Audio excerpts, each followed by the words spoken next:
நேற்று தலைவர் பிரபாகரன் அவர்களோட அண்ணா மகனை சீமான் எவ்வளோ கேவலமாக பேசினார் அப்படின்றது நீங்கள் எல்லாரும் பார்த்துருப்பீங்க. சீமானுக்கு கோவம் வந்தால் தலைவர் பிரபாகரன் அவர்களே அவரோட உருவத்தை கேலி பண்ணும் விதமாக குண்டமக அப்படின்னு தான் என்கிட்ட கேவலமாக பேசுவார். அந்த மாதிரி சீமான் என்கிட்ட ஃபோனில் பேசியிருக்கிற பல ஆடியோஸை நான் 2011 அஇஅதிமுகவோட காலகட்டத்தில் சீமான் மேலே போய் கம்ப்ளைண்ட் கொடுத்தேன் இல்லையா, அப்போது தலைவர் பிரபாகரனை எவ்வளோ கொச்சையாக பேசியிருக்காரு பாருங்க அப்படின்னு அந்த ஆடியோ கூட நான் காவல்துறைக்கிட்ட காட்டினேன். அவங்களுக்கே ஆச்சரியமாகி போச்சு. ஆனால் அதுக்கப்புறம் அந்த வழக்கை சீமான் நடத்த விடல இல்லையா, எனக்கும் நிறைய அச்சுறுத்தல் கொடுத்து நான் அந்த கேஸை வாபஸ் வாங்க வேண்டியதாக போச்சு. அதனால் அந்த ஃபோனையும் அப்படியே காவல்துறைக்கிட்டே மாட்டிக்கிச்சு. இன்றைக்கி அந்த ஃபோன் என்கிட்ட இருந்துச்சுன்னா உலகமே ஷாக் ஆகிறபடி நிறைய ஆடியோஸை சீமான் தலைவர் பிரபாகரனை பற்றி கொச்சையாக பேசிக்கிறத நான் டெலிகாஸ்ட் பண்ணி காட்டியிருந்திருப்பேன். இன்னைக்கு நான் பேசிருக்கிற இந்த விஷயத்தை போய் சீமான்ட்ட கேளுங்க, ஆதாரத்தை காட்ட சொல்லுங்க அப்படின்னு கேன்ட்டு போவார்.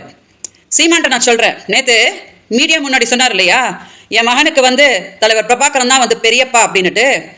அந்த குழந்தை மேலே சத்தியம் பண்ணி சொல்லுங்க சீமான், தலைவர் பிரபாகரனை நீங்கள் பாடி ஷேமிங் பண்ணுற விதமாக குண்டமக அப்படின்னு நீங்கள் சொன்னதே கிடையாது அப்படின்னு சத்தியம் பண்ணி சொல்லுங்க. நான் கும்புற சிவபெருமான் மேலே சத்தியம் பண்ணி நான் சொல்லுவேன். ஏன்னா இதே காது சீமான் தலைவர் பிரபாகரனை கொச்சையாக பேசியிருக்கிறது கேட்டிருக்குது. இன்னைக்கு நான் தமிழ்நாடு மக்கள்கிட்ட ஒரே ஒரு விண்ணப்பத்தை தான் வைப்பேன். சீமானுக்கு மக்களுக்கு எதுவும் நல்லது பண்ணணுன்ற எந்த ஒரு எண்ணமும் கிடையாது. அரசை துன்படுத்திக்கிட்டு மக்களை ஏமாத்திக்கிட்டு தலைவர் பிரபாகரனை கொச்சப்படுத்திக்கிட்டு சீமானுக்கு இருக்கிற ஒரே நோக்கம்ன்றது பணம் பண்ணுறது மட்டும்தான். எல்லாரையும் கொச்சப்படுத்திட்டு இன்னைக்கு தமிழ் பொண்ணு அவரோட சுயநலத்துக்கு நீ என்னோட தமிழ் மக்கள் கூடயே வாழ விடாமல் கர்நாடகாவில் எப்படி நான் துன்பப்படுத்திட்டு இருக்கேன்றது நீங்கள் எல்லாம் பார்த்துட்டு தான் இருக்கீங்க.